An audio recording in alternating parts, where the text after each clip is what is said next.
What's up, Cradle fans? Welcome back to another episode of Information Requested. I'm sorry we've had to decline your request for information the last few months. My podcasting partner, Remixt, fled the country, and he is now back, but I'm your host, Bamfious. We have retrieved Remix from his secret operations abroad, and we will be hearing all about that pretty soon. But we're back. We're going to talk about Reaper today. We're going to talk about what we've been up to.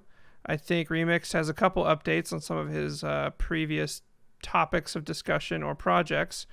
And we'll talk about what else we've been reading, and we'll see where this journey takes us. So Remixed, my buddy Clayton, welcome back to the land of podcast making. Thank How have you. you been? I have been lots of things over the past 8 months. Right now, I'm great. Um, yeah, I had a baby, and then I moved to Germany. So it's been a long time coming, but I'm glad to be back, and hopefully, I won't be gone for nearly as long again. Yeah, So that'd be great. And just to like let everyone know what's going on, Remix is I think 8 hours ahead of me. So I'm recording during the brightness of the day, and Remix is recording during the darkness of the German night. yes, it's almost 9 p.m. here, so I think it's 6 hours. But yeah, That's it's better. pretty late. That's better than 8 hours. Yeah, Of it is course, once better. It daylight makes it a savings little easier. time changes, it'll change, I'm sure. Yeah, I think it's 7 with daylight savings time. I don't remember anymore. Cool. Well, I So caught you on the short end of that stick then. Well, yeah. well, great. So what have you been up to? Like, what's been going on? Oh man, I'm probably gonna miss something, but the one thing I definitely won't miss was that I had a baby. He's healthy. His name's Carter, and he's just now starting to learn to crawl. Um, he just turned 8 months a couple of weeks ago, and that's been great.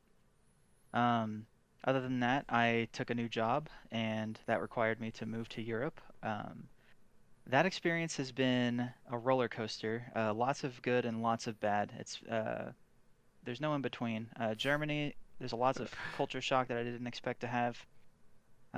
This isn't a podcast about Germany, so we don't have to go too far into that. Yeah, But let's just say let's just, it's not like we see on the Oktoberfest flyers. It's much different.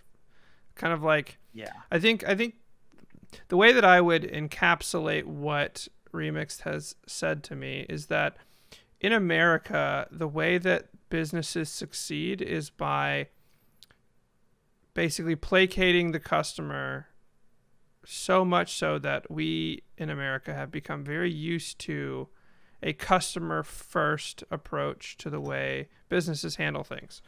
And the power of reviews and companies like Yelp, Rotten Tomatoes has made it much more of a transgression if you were to piss someone off. And that doesn't apparently exist in Germany. it doesn't. You're a It foreign really doesn't. American, and they're going to get to you whenever they damn well please. That's pretty much the gist of it. Yeah. Are they I don't want treating to you like? pretend that it's all bad. Are they treating you like an unsold remixed? You know what? I think London had it worse. I haven't had anybody try to murder me or steal any fruit from me, but um, Fair enough. I have had people ignore my requests for, uh, package delivery, even paid package delivery and whatnot. But yeah, things are getting better, and like I said, not everything's bad here. It's just it's different, and I'm still getting used to it. So we'll leave it at that, I think. Perfect. Yep. Yep. You're gonna have to adapt to that culture. That's well. I look forward to hearing about how things get better. Yeah. This is a podcast about progression, and I look forward to hearing about your progression through the nuances of German polite society. Well, on the other side of that, this is a podcast about progressive fantasy, and my fantasy is good customer service. So, uh, Well, okay. Let's talk about Cradle then for a minute, and let's not quite get to Reaper, because that's the juice of this podcast. I made oh a yeah, I made an hour-long video about Reaper, so many people have heard some of my opinions. They haven't really heard many of my theories. But this Yeah. this isn't necessarily a podcast about my theories. It's typically a podcast about your theories and what I think about your theories. But before we get to that, talk to us about anything else cradle related that you've got going on. So I actually recently got my sister to start reading Cradle, and she's totally a fresh mind. So it's interesting to, especially after reading Reaper and knowing how awesome it is to go back and reread everything after Reaper, especially. It's interesting to see her perspective and then to know what's coming, and to be excited for her. I think Have you been that's tempted to caused me spoil? uh tempted, but I haven't done it so far. Good man. I did. Oh wait, I did let one thing slip. That was he asked about Lyndon, or she asked about Lyndon's wife in the vision from the serial's vision, and I mentioned who that was without thinking. I get that Um, I get that question probably about 30% of the time. 1 out of 3 people who read ask me, "Was Jai Chen the his wife?" Which I think's great because I was like that's the one theory, one of the earliest theories that was right that blew Will's mind. So that's cool. That's cool yeah, that she asked about that, or that yeah. you just straight up told her about that without her asking. She did ask about it, and yeah, I without it literally just came out of my mouth. I was like, oh yeah, she was married to Lyndon, and that's crazy that you picked that up. So That one thread of yeah. fate. Yeah. Well, that's actually interesting. I have some news on that front too. I got a text message from an old like boss of mine, an old manager who worked like 2 companies ago, and I had a really good Wow. working relationship with him. And he knows my fiance well, and he was always supportive of her through her journey. And he hit me up and said, "Hey, he's reading Cradle." I didn't know that this guy read fantasy fiction. I don't think that he does, but he's reading Cradle, so that's really Uh, cool. And a lot of people yeah. at my current main job are reading Cradle. A lot of my friends, oh, clearly have read Cradle, but like the friends that I know from athletics, reading Cradle. So Cradle Yeah, is it's it goes beyond your general like nerdy fantasy fiction reader, and mm, it's palatable to folks that don't always read fiction in general or even fantasy typical fiction. Harry Potter reader, maybe. Exactly. You're Well, even beyond that, and I think that's really exciting okay. uh, as we think about the future of Cradle once the series ends.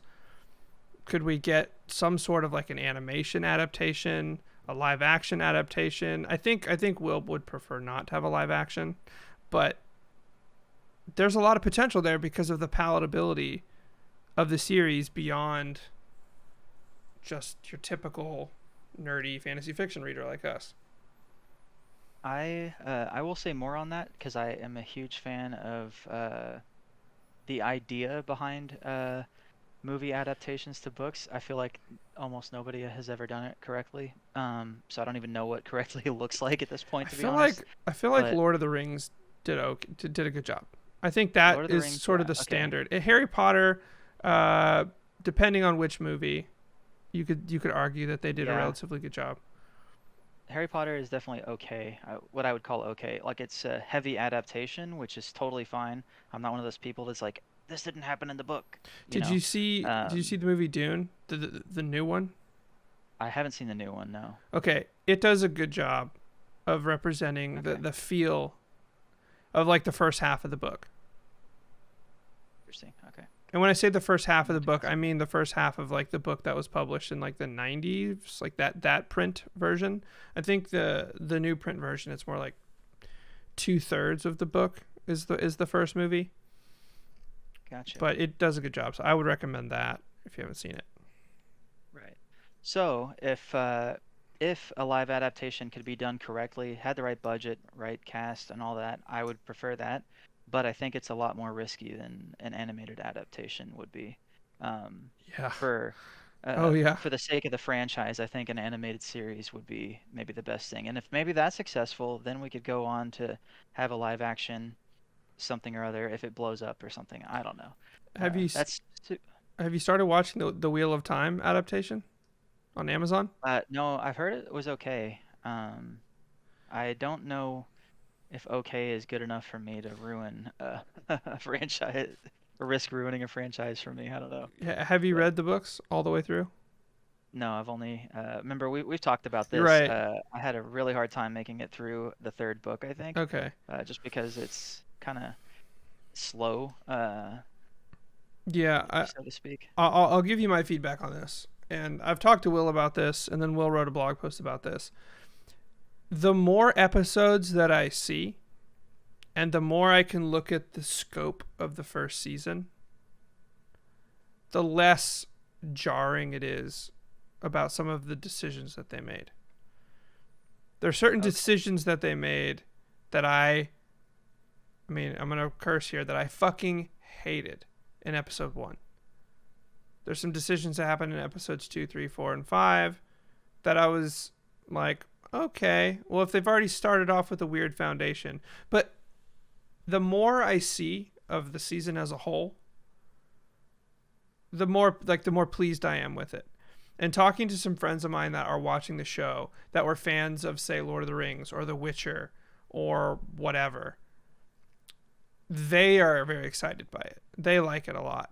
And Okay. so that kind of makes me feel a little bit better.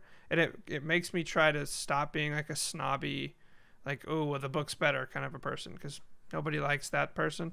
So I'm trying not to be that. And the more episodes I see, the more I like it. So I would say if you're going to watch it, wait until the season is completely done, and then watch it as a whole. All right. Interesting. Oh, Game of Thrones. How do we forget Game of Thrones? At least the first 6 or so I don't seasons know. were. After season 7, I got amnesia. Yeah. They never finished it. That's No, for. yeah, it just ended at season 7. It was really weird. I hope George R. R. Martin can publish Winds of Winter before I die. Before you die. Yeah, Yeah. he's Uh, clearly an immortal lich of some sort. So I'm not worried about speaking him. of speaking of books that should have been out by now, Pat Don't. Rothfuss. Nope. He shall not be named. We can't talk about him. We don't want to give him any anxiety. We don't want him to be stressed out. We're just going to leave him be, let him do his thing. And one day, if the gods of that world bless us, we can get more of our favorite hero, whose name starts with KV. Yeah, this is actually becoming an interesting topic though, because on top of that, there's a book that's in the lit RPG realm that was really good. That we may have talked about this before. It's called Dante's Immortality. I heard that was Um, just one book, it's one book, but it isn't supposed to be one book. right? It was a Royal Road project, and I think the author kind of got bullied into uh, quitting. Um, Even though the first book was very good, people didn't like the direction he was going in with the second one, I think. Feel free to correct me in the comments if I'm wrong, but I think that's what happened. Please correct him in the I comments if really, he's wrong. I really wished he would have continued, even if some people didn't like the second book. I feel like it's very easy to, like, with every installation of a book, you're going to lose some fans no matter what you do, I feel like. So if you're out there, please continue writing. Antonio, I think is his name. Yeah, Antonio. This is an interesting topic because I'm writing a book right now, and I've read. I'm 100% up to date on He Who Fights with Monsters. I'm a Patreon subscriber now, which is something I never do, Oh, okay. never do, but I did for that. And every day at 4:00, when the author was publishing, I'd get a notification on my phone, and I'd get a dopamine rush, and I'd read the hell out of it, and it was wonderful. I don't recommend that Oh, for wow. many of you because I don't think that you would be able to handle it. And it was rough for me at first, but I got used to it, and I liked it. I am currently reading The Legend of Randidly Ghost Hound, and I'm like 680 chapters in. Again, not a common thing for me, but I'm really enjoying it. But what my point here is, these are two authors that started out publishing on Royal Road. And their early chapters were clunky and disgusting to read from like an artistic structural standpoint. But from like a storyline, a plot, characters, magic system, all of it was super engaging and I loved it and I kept reading it. And so it made me realize that like the imposter syndrome that I struggle with when I write, like I'm not going to say that I can write better than either of these two men, but reading other stories on Royal Road where these writers are putting themselves out there, it's given me a lot of confidence and a lot of motivation to keep going. And we're kind of at the end of this year, 2021. And I'm interested almost with you as well, Remixed, if you've thought about like what you want out of 2022, not from like a New Year's resolution perspective, but from like a goals. Because I have a goal around writing, and at some point it might be interesting to talk about it. I don't know if we're going to do any more of these this year. I'd like to, but there's like, I don't know, a holiday or two left in the 2 weeks we have remaining that might distract us. But what are your thoughts there? Setting goals is something that I've always either You have a goal to set goals? I've always struggled with finding that thing that I want to do, with a couple of exceptions. One being programming. I've known that I wanted to be a programmer since I played Pokemon in 1997. Um, and Other than that, I have a ton of goals, but I can't prioritize them very well, and that's where I end up getting this loosely stringed uh, amalgamation of things that I've halfway done a lot of times. Something that's helped me is to push through on just choose one thing, regardless of whether I think it's the best thing. Can you read what this says? It says Start finishing. Yeah. Well, it's about stop starting, start finishing. Anyway, it's a good book. Yeah, so to just pick one thing has helped me a ton. That's how we ended up here with the podcast, is like, you know what? I really like this Cradle series. I feel really motivated to do this Unreal Engine thing. And I found a YouTube channel that I really like. I'm just gonna go with this, and Aw. then, you pulled on the thread, and that was all I needed to make this one of the goals that I had, which was to start a podcast and regularly submit to it, which worked until I had a kid. Regularly. We It was were fine. regular for a while. We were. We For were. 6, 7 episodes, something like that. And the Unreal Engine project, I worked on it every day for a really long time. Well, I'll talk about that more later. I mean, we can talk But about it now. Like with the next little bit. We can wrap this part up. sure. I have a goal. It's more of like a consistency goal where I'm going to publish one of these podcasts every Friday. And there are going to be scheduling conflicts. But getting one up every Friday, I think is a good cadence. And if we can't record them together, we can record them separately. Like you could record one on your own. I can record one on my own. We won't mash them together. We'll just make them different episodes. Ooh, like the Hank brothers. Yeah, except not that much, because that was a format that worked in that stage of YouTube. No longer. But it's more of a promise to the people who care about this programming. I could talk about Cradle all day. I could talk about weird theories. I could talk about my experiences reading the books. I could talk about everything. I could talk about how Cradle has inspired my own writing. There's tons to talk about, and so getting one out every week. And maybe it's not a podcast out every week, but it's a video on that YouTube channel. So, Good goal. yeah. I will strive to make that goal achievable. I'll post a video on Fridays that maybe you can't. And I did actually have an idea. Feedback in the comments would be appreciated. You may have noticed, if you've seen our other episodes, that I have an obsession with lit RPG as a sidebar to progression fantasy. And Banff doesn't read as much lit RPG as I do, That or has listen to sort of as been much. changing. I Really? Okay. read Death Cultivator. Ah, I read, what else did I read? I read Shadeslinger. I mean, Travis like looked me in the eye at Dragon Con and was like, read it. Or no, it was in our interview with him. He looked at me in the eye and said, "Read it." Yeah, Shade Slinger is so good. Yeah, so I read that. I read the second book of that, The Black Sands Baron. I Hmm. read Death Cultivator. I've read He Who Fights with Monsters. I've read Randedly Ghost Hound. Although Randedly Ghost Hound is kind of cool in the sense that it's a lit RPG, but over time, the author is working in like game mechanics to reduce the lit RPG ness of it. It's kind of like it's not a lit RPG in the sense that it's like a system game, or like I guess like the universe gets changed by a system. That's a form of lit RPG Yeah, is how I see it. But yeah. yeah, but I've been getting more into it. So tell me more about your lit RPG project.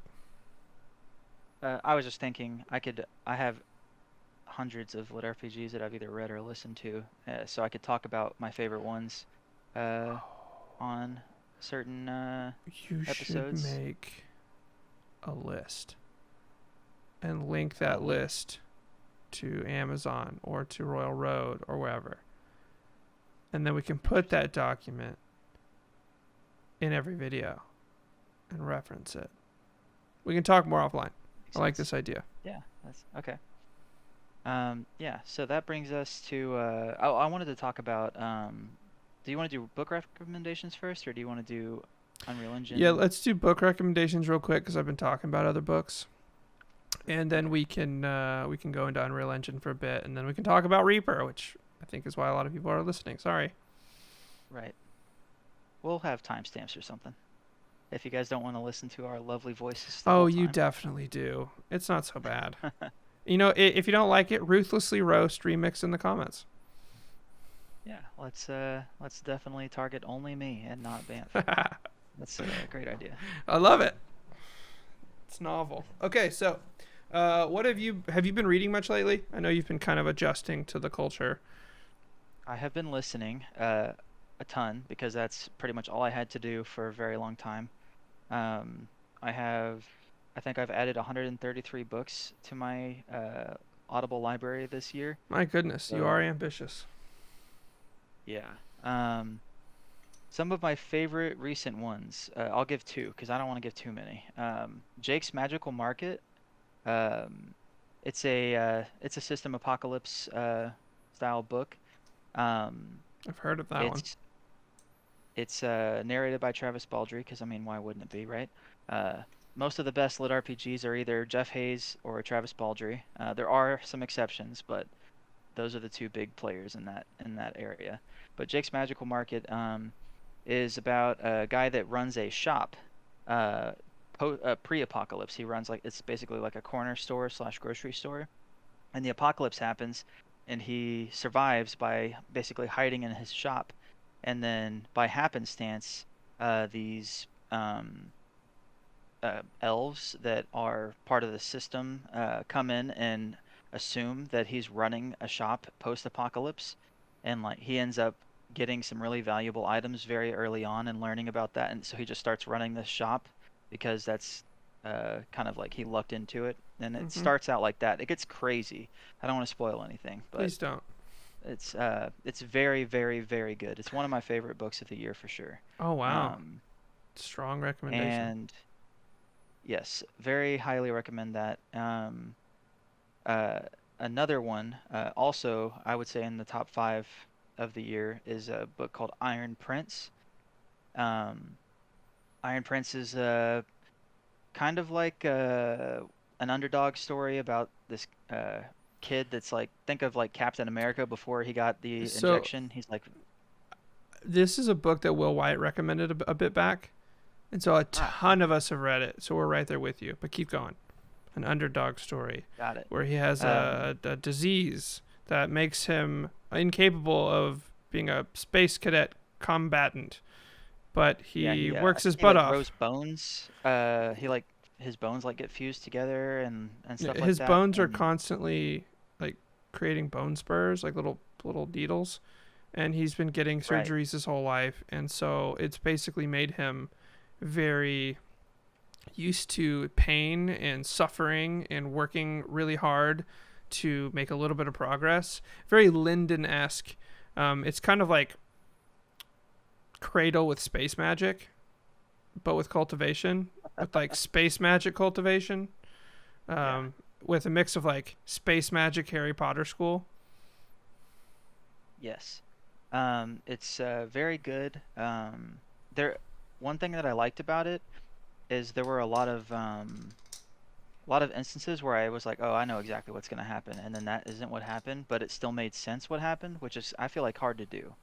I mean, yeah, It's yeah, I like the book. Hated, hated the special unique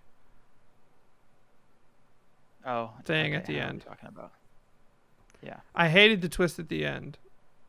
I thought it was going to be something else, and I was led to thinking it was something else, and then it wasn't. And I was like, man, Now I have to talk about this offline because I think I'm 99% sure I know what you're talking about, and I just don't want to mention it on the podcast. But okay, so yeah, that book definitely very good. Jake's Magical Market. We'll make sure to have links in the description, both for Audible and Kindle. And yeah, highly recommend both of those books. Travis does a great job as usual. Shout out to Travis Baldry. And yeah, what were your books? What have you been reading recently, other than the You Who Fights Monsters and well, I'm going to recommend the Legend of Randedly Ghost Hound. Um, it starts off so interesting. Basically, you have a college student who's kind of a loner. He's walking through an underground tunnel of his university, and the system hits. And instead of being dropped into the normal system, he gets dropped into a level 35 dungeon, which shouldn't mm, happen. But because of like where he was located on Earth, like he wasn't in any normal place, so they like the system freaked out and just like dropped him somewhere. And so he's dropped into nice. level 35 dungeon. He almost dies immediately. The system's like, for almost dying to a creature way too strong, we're going to reward you by lighting up a yellow brick road so you can find the safe room. Because there's apparently safe rooms in these dungeons. And That so, sounds very Dakota Crowdy. What was that book? Uh, it's in the Dungeon universe, Divine Dungeon universe, but it's like the Ritualist. It's the like the beginning of the Ritualist where he falls off the cliff, but he's oh, wearing that yeah, yeah, robe where he yeah, yeah. can't No, die. this, yeah, well, Um, he can die. It's just he finds the safe room and he has to like, the cool thing about this series is it's not about leveling so much, because you can, sorry, it's not like leveling up your class. It's about leveling up your skills, because leveling up your skills opens up these like paths. Like every time you acquire a skill, you get a path point. Every time you level up a skill, you get a path point, and you get these paths that open up to you depending on what skills you're working on. So, like, say you plant a bunch of seeds, and they start to grow, you'll earn farming. If you like mix and match the seeds, you'll get like, I don't know, like farming mutation or something, and then eventually you'll get like a mad farmer engineer path, and then hmm, you go down that path, and at the end of that path you'll either get like stat points like to your strength, agility, endurance, or whatever, or you'll get another skill, which is like Frankenstein plant creation or whatever. And the main character has to try to figure out Randed the Ghost Hound. It's his real name. It's a stupid name, but that's kind of like a plot point. Um, hmm, and I don't know. I just really enjoyed it. It felt like the character had to work his ass off, and he does have some crazy powerful things happen to him, and so it can be a power fantasy at times, but the author does a pretty good job of splicing things up. So I like it. It gets the cadence is sometimes a little bit strange because the author really enjoys writing things in like 20 chapter arcs. And sometimes they're 20 chapters, sometimes they're 18, sometimes they're 26. So you never really know how long the arc is going to be, but it's fun. It's a lot of fun. And that I've sounds been good. reading it nonstop and I've not regretted it at all. Yeah, you said something about being on chapter 683. That's a lot of Well, chapters. yeah, but there's So, like 1,800 chapters in the whole series. So oh I'm my like goodness. I'm like he could be close to being done. Oh nope, we're only a third of the way there, and it doesn't feel like it doesn't it doesn't feel like the pacing is weird because I don't know. There's yeah, it's hard to explain without giving stuff away. But effectively, the system, it's like the Abaddon in that they're constantly expanding and looking to add new worlds. And because of the weird thing that happens in the beginning, he gets exposed to some of the ways that the worlds that have already been in the system for a while do things. And so he's able to get a bit of a head start and bring some of those concepts to his people on Earth. And it leads to some like weirdness happening that's really rewarding. So I recommend The Legend of the Randy the Ghost Hound. The name is super weird, but whatever. It's worth it. The first book is on Kindle Unlimited, and it's about 86 chapters, I believe. And yeah, it might even be narrated by Travis, although do not quote me on that. I'm going to go check right this very I feel like second. I would have heard of it if it is, because I have his name on speed dial and Audible, but it doesn't exist, by the way. Don't try to find it. But I do search his name on Audible at least once a week. Oh, just to did see. you read the most recent Thousand Lee? No, it's. Yes, I did. What'd you think? I liked it. It's narrated. So, The Legend of Randy the Ghost Hound is narrated by McLeod Andrews. So Okay. I was wrong, I but haven't heard of him actually. whatever. It was fine, but I love the Thousand Lee book. I forgot that. That's one I recommend. If you've gotten that far, it's worthwhile. I feel like the Thousand Lee books are very volatile because some of them are not to my liking. I mean, none of them are bad, but there's a huge. I feel like maybe each challenge presented it is meant to be more organic this way, where like some things that happen in the book aren't as big of a deal as the other things. But for this book, to me, the stakes were high the entire time. There was actually a good payoff at the end of the book. Everything kind of made sense. The pacing felt good to me. Like everything on this book was I a hit, in my loved opinion. the ending. Yeah, everything was a hit. Well, so this is one of those situations where I think Tao Wong was kind of writing an experiment. He wanted to write a true to the culture like Chinese cultivation series. But because he hadn't done that before and he didn't know how his audience would react, he experimented with different ways of telling this story. So you have book 1, which is pretty typical, book 2, which is pretty typical, but then book 3 gets a little weird, book 4 gets a little weird.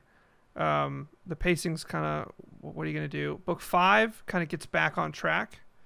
So I'm thinking that he took reader feedback and might have maybe adjusted the pacing. I really appreciated the 2-year time skip between books 5 and 6. Yeah. I really I thought that was necessary. I thought that it was really rewarding, and it kind of let us know that there was some downtime, and that when the like inciting action returned, we got to see how far Wu Ying had come, and I like that a lot. Yeah. I think that it was the very first thing that made me think, oh, this book is going to be a little different, because we haven't seen a major time skip like that. And yeah, I think that it felt a lot less grindy. I don't know how else to explain it. Yeah, I agree. It's not like everything like new powers or anything came out of nowhere. It's just everything made sense without feeling like such a slog, I guess is the right word. It felt like the author told the right part of the story. He included the right part of the overall story in the book. And I really loved the ending. I didn't expect that. No, and the ending was great. Was great. And it implies further books, which is great. Like it's it sets up the plot for the future, but you still don't know what's going to happen. Yeah, exactly. It's great. And especially well, that's spoiler territory, never mind. But highly recommend that if you put down book 5 because you thought you were done. Well, first of all, finish book 5. Book 5 has a cool ending too. Now, book 5 was good. I'm just saying, even if you finish book 5 and you're like, I don't need to read the next one, because I was kind of honestly, I was in that boat. I left Tao Wang's book on the back burner for quite a while.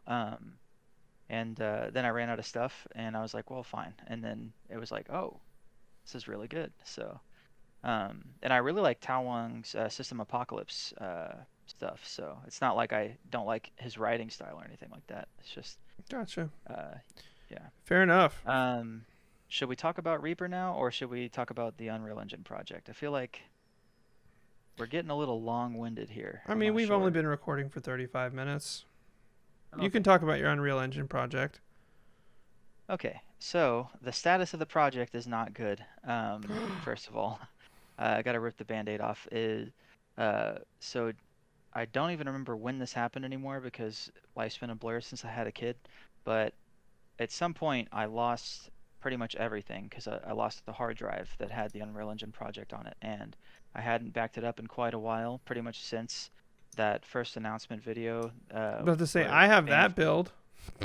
yeah, where you were talking about the podcast. That's pretty much as far back as it went, which is it's not starting over, but it's pretty far back compared to what I had built up, especially in assets that I haven't used and all that. So that sucks. Um, the good thing is I've learned a lot of things since then, and a lot has happened in the Cradle series since I've started this. So I think it's kind of an opportunity to use those lessons learned to make a better version of what I envision as what I want the project to be in the first place, which is, kind of like a historic view of iteration 110 and further further beyond that, hopefully at some point. Mm-hmm. So yeah, I don't have any updates on the engine now because I haven't had time to work on it. The new job is a lot more hours than I'm used to, and moving to Germany, I just got my computer and stuff 2 days ago. So I've been in Germany without a computer for quite a while. I will be working on it probably starting in January. I'll try really hard to make regular updates for those of you that are super interested in that thing, and we'll make sure to have like a playlist of Unreal Engine project related stuff. As usual, you can contribute if you want to. I haven't had any takers on that, which is totally fine. This is something that I'm passionate about. Not I don't need anybody I else to. think I think there might be some takers in the comments. If you're Okay. interested in working on the project, you're interested in working. I don't know. Do you use GitHub or GitLab? You plan I to? will. I can set up a GitLab server if we have enough people that are interested in development or asset creation or anything like that. I will definitely put the resources where they need to be if it's more than just a solo project. Um, so yeah, definitely reach out in the comments, or you can come to our official information requested Discord. We look at that regularly. And just at Remixt or shoot me a message or whatever, and I'm usually pretty responsive. So yeah, that's the status of it. I'm sorry that it's not better news. Sorry I don't have a new build for everybody to look at, but that's what it is. No worries. No worries. You're doing it for free, and you get paid to do other stuff, so no one's judging you. True, true. So you want to talk about All right. Reaper? I have been dying to talk about Reaper since I read it. So I Same. I think one of the first things to mention are the reactions to things happening in the book that I sent to you as I was reading the book. Oh yeah, that was funny. Um, so, um, just as a warning, I don't want to leave things out of this part of the podcast. So we are going into heavy, heavy spoiler territory here. If you don't want spoilers for Reaper, don't keep watching. I'm sorry. When was If Reaper you haven't read it by released? now, though, then uh, November. November 2nd. yeah, like I should know this. almost 2 months ago at this point. No, it was November 2nd. So yeah, I guess it's almost 2 months ago. Yeah, But because like I was at Dragon Con when they read part of chapter 4, and that's when they announced the thing. So yeah. anyway, Um, so I'll start with heavily spoilers. Run away. Run, Yeah. scream, hide, hug your children if you haven't read, and don't listen to the rest of this. All right, we are now entering the spoiler zone. Proceed. Uh, so I want to start with saying that this is, without even with recency bias taken into consideration, this is definitely my favorite book of the series so far. Why was it your favorite? So it so this is gonna sound. I'm trying not to make it sound like an insult because it's not. I think Will is an amazing writer, but I didn't know how amazing of a writer he was until I read book 10. Uh, Really? so Interesting. so Keep going. I'm saying I thought he was like a 9.5, and I just found out he was like a 10. Well, So well, is regardless of that, I'm interested to know. And Will doesn't need me to defend him, and I'm not gonna do that. But I am very curious to know what about this book, like, finally got you there. right. And then we're gonna talk about why I think some other books could have got you there, because you might have evolved as a reader as well. Right. So I already how do I put this? I didn't know that there was anywhere above 9.4. Like I would have thought he was already a 10 before reading book 10. You know what I mean? Yeah, so He that would have been somehow you. You improved evolved on as what a I reader. yeah, he somehow improved on my perception of him improved or of his writing rather, improved uh further than I thought was possible just because I didn't really have too much negative feeling or too Right, many but negative what feelings about the book did that on the for you? book.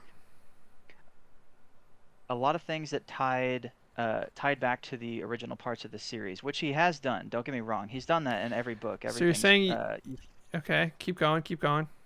it.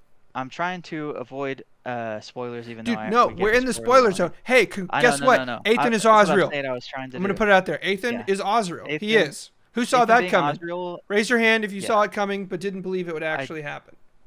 I do think a lot of people saw it coming, Yeah, of but course. people, but I wasn't one of them. I mean, I did. I saw the people that said they saw it was coming, but I had decided And that you that wasn't the judged case. them.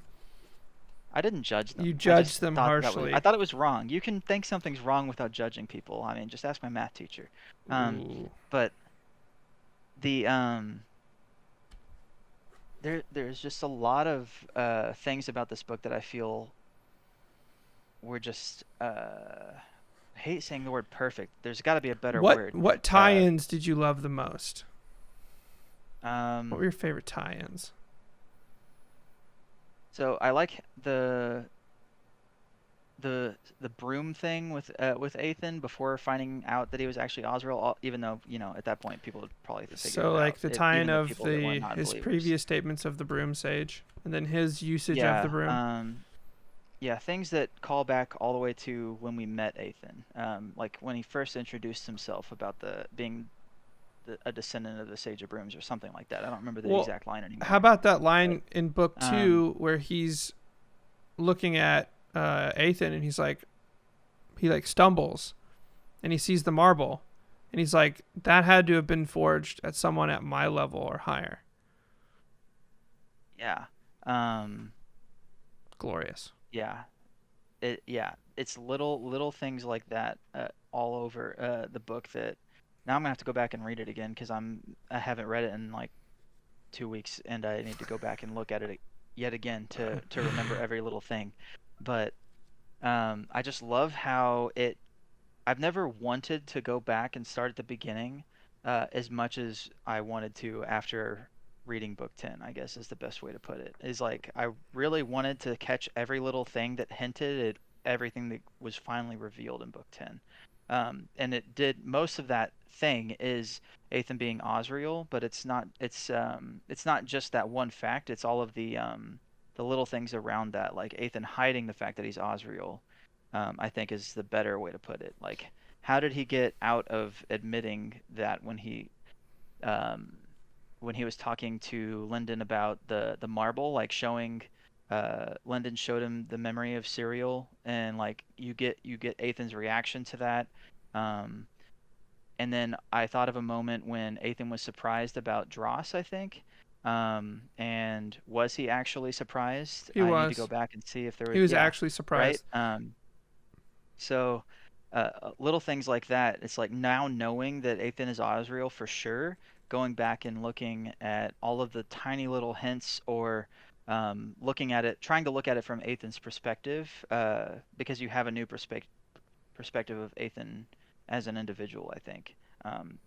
I think that's why this book made all of the other books better. And a lot of the other books Ah, did that too. good point. Um, so even though like a lot of books also did that, like Bloodline So and okay, I kind of get it. So because there is so much more build up, this epic payoff, first of all, would have been extremely hard to execute properly. And Will did a great job yes, in the execution of that particular reveal. Weaving in other books, callbacks, what have you, made that payoff extra special to you. Um, I do have a yes, question though. okay. If Athen was Osriel the whole time, does it or does it not cheapen the journey that the others have been working so hard to achieve, I guess? No, not even close. So I think part of the reason why it doesn't is because Athen or Osriel at this point Just call him Athen. was yeah, he was trying to achieve an organic experience. So unless things were taken out of his hands as they were in Reaper, he was gonna let Lyndon die. He was gonna let Yaren die. Uh, I believe that anyway. I don't know for sure, obviously, but I think that the risks that were taken along the way are no less risky than at this point either, because we know um, Athen wasn't looking for a way to cheat the system. He was looking a way to live a new life Oh, and he was become definitely some, looking. you know, He created the ultimate way to cheat the system. he was cheating the system He in the other he had way. that shutdown defense where he reset the game, which would still allow Yes, him to pull up his other player profile while in his current player profile.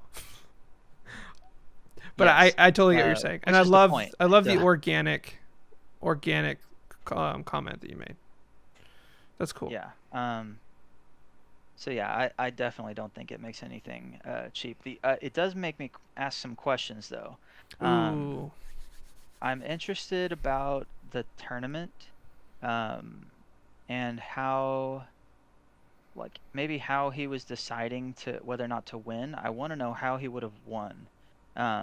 Now that I know that he for sure could have, like, not that it was like a real option and he had a 100% chance of winning the tournament if he chose to win the tournament. How would he have gone about doing that?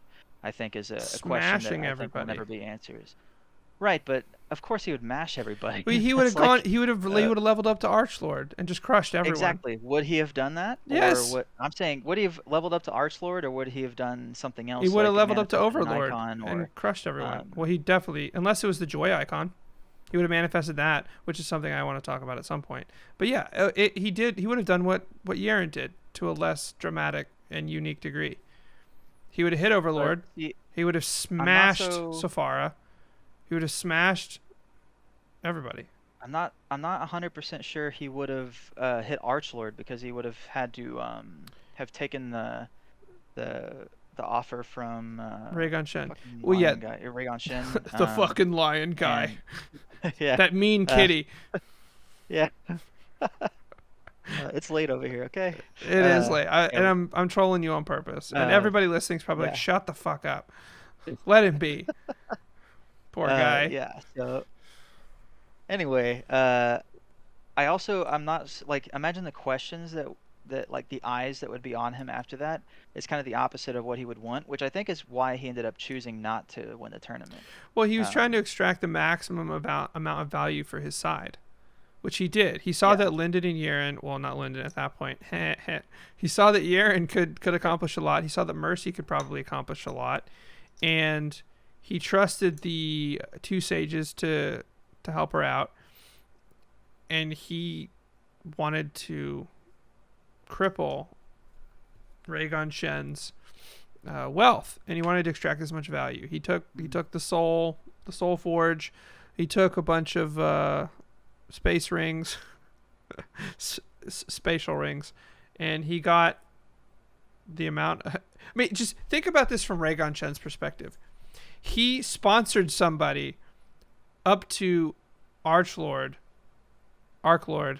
He sponsored somebody up to Archlord when he Are we didn't gonna have to do this because again? they were already a judge. He basically just wasted a bunch of these resources on somebody who played him as a fool, who just like stole. Oh god, the amount of like anti-hero luck, not anti-hero, but the amount of like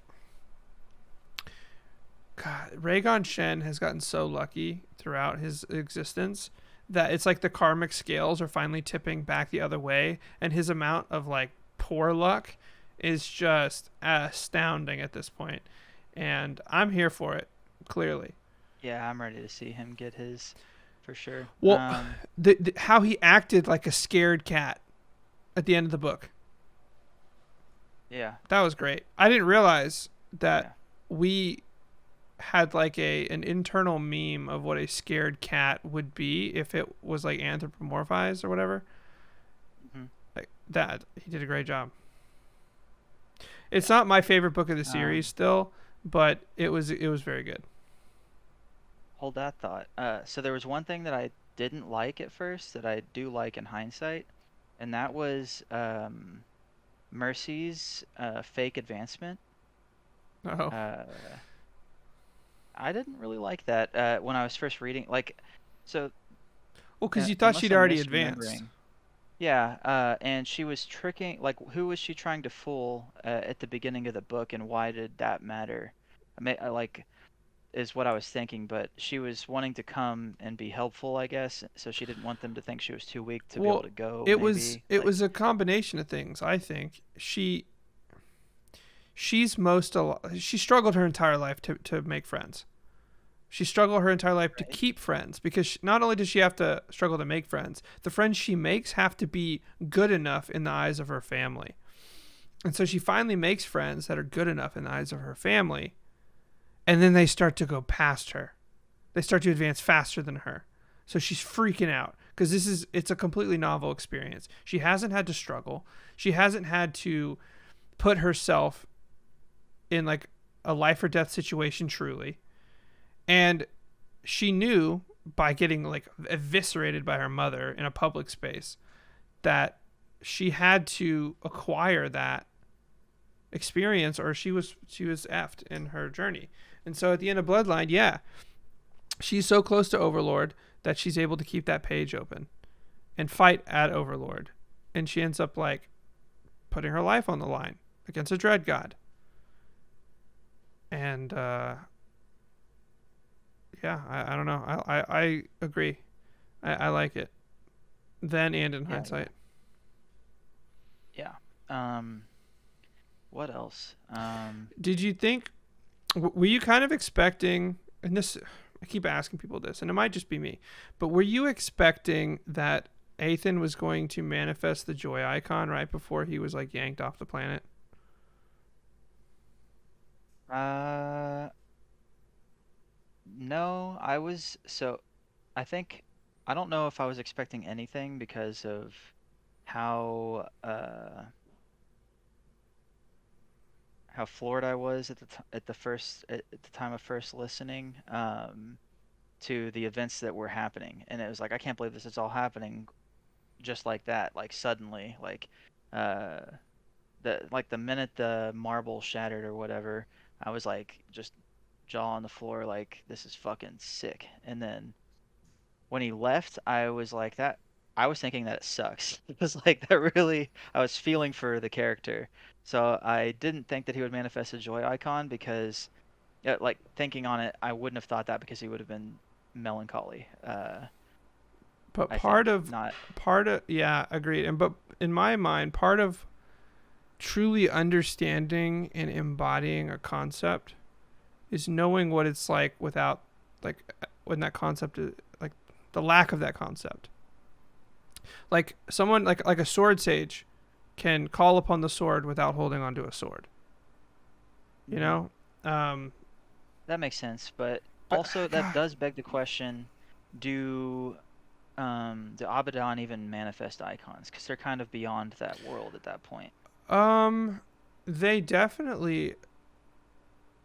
See, this is the part where we're moving into speculation because I can speak to you about the base principles that Will has established for the universes, and I can answer your question, but there's a gap. We know that Suriel has no need to manifest any icons because her authority is already at the peak of what it can possibly be when she's wearing the Phoenix Mantle. The Phoenix Mantle is the most absolute authority for healing and restoration that exists in the way. Hmm. There can be no greater. And it's the same for the other mantles. So if you don't have a mantle, you have to be working on improving your or increasing your authority.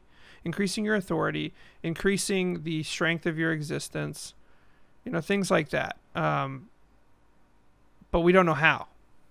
We don't know what that process is. And I don't think the Monarchs do either, which is why, in my opinion, Northstrider was working so hard to acquire a broad, like a breadth of authority, multiple icons. Hmm. I One thing I also was wondering is before. Okay, so this is maybe something I missed. I can't remember the item that Athan was using um to beat Athan. It The was, it shroud was, the, it was thing, the origin shroud, yeah. the origin shroud. Yeah. Um, what is that like a one-time use item, or did he destroy it himself? The way Or that um, he used it in a very specific way, and once the way that it was used was done, it was a one time use. But it was a one time use in the sense that as long as he stayed within the parameters of its one time use, it would continue to function. okay. So the Dross thing, him like giving hints to Lyndon about how to restore Dross, that I feel like maybe was an issue uh that don't quite understand in the book. 'Cause he was talking about like consequences of helping, like, but he kind of already broke a million Oh, no, rules. no, no, no. Okay, okay. I'll explain this. When he was using the origin shroud, the Mhm. origin of his existence was different. It was as if he was a new soul with a new spirit. That's why he was able to have a pure path versus a purely destructive path. Um, Mhm. it's why he was able to manifest different icons, even though they were icons that he had previously manifested with his other origin of existence. His origin of existence was what was tied to the Eldari Pact. It was like a calcification of his soul that he Mhm. can't break. But the origin shroud effectively created a new soul for him to use, and which was not so bound, which is why he kept denying those icons because he didn't want when he ascended for that authority to be like a permanent part of what created, like what made up his soul. He wanted to be as different as possible, focusing on teamwork, focusing on joy, focusing less on death, things like that. And so once he had broke the marble, he had released his previous authority. The origin shroud served his purpose, disappeared. Now his origin of his existence, which was already tied to the Eldari Pact, which was already calcified as like the Reaper, Mhm. with all of his previous authority and icons and all that, he was then once more bound by the Eldari Pact. So at that point, he couldn't help Lyndon with Dross, and he couldn't really help Lyndon with Dross before because he had removed his soul smithing, because not everything that he was as a transcendent being could fit into a mortal body. So like the origin shroud wasn't enough to contain everything, so he had to give up some stuff when he was in that reset form. And Ah, so he didn't have okay. his soul smithing. He learned some soul smithing, which is why he was able to teach concepts without like showcasing those concepts. Makes sense. Yeah, and then when he released the Origin Shroud. But see, this is interesting because there was a statement at the end of the book that clarified that he is less than he was, which makes me feel like the Origin Shroud softened up the static nature of his soul and leaves room for him to mold it just a little bit. I was thinking a merge of his new identity with his old one, and it was more of the sense. So it was like who Athan was on top of who Osriel was, like combining both origins or existences, uh, maybe. Uh, Certainly, it certainly isn't beyond. I mean, all of his old skills and abilities and authority overwrote anything else because it's the same bit. But what I think Osriel / Athan did was showed the judges a way. It's probably not a replicable way, but a way that they can change themselves, that they are not completely static, that they are not at the end of their path, that they are not stuck as who they are. Like during the release stream, Will made some statements that fit and resonate with a lot of his magic system, whereas like before you ascend, your soul is very malleable. You can grow it however you want. Once you ascend, once you go to the next level of existence, the next level of being a transcendent being, everything from your original mortal plane gets like crystallized. You can then add to it, enhance it, whatever, but you can't go back and change who you were. Like the concepts that made you who you were, the concepts of authority that you resonated with. So for Osriel, destruction was always going to be a core part of who he was, which is why he was able to go so far into construction or into destruction that he was able to manifest the final form, a pure destruction part of order. mm-hmm. But he couldn't go back and reduce that amount of destruction so that he could bring in healing and have some balance, some restoration. Which I think is kind of what his end game is with Linden, creating a balance between destruction and creation, destruction and restoration. So that Linden can eventually be a creator. Twin star thing. Yeah, a creator. Yeah. So what is super cool about that release stream is that we got a little bit of insight into what happens next. Once you ascend, you kind of crystallize and finalize your like starting zone stats, your class, so to speak. Prior to leaving your starting zone, you can change it. But once you leave your starting zone, you're kind of stuck with it and you just have to continue on your path forward. So this begs the question. There's a lot of questions about the next book, but one is, I don't know how Will is going to fill the gap that was left with Athan leaving the core group, because there was a lot of the comic relief exposition about things that the characters are learning, because Athan's always kind of like one step ahead of the curve, and telling.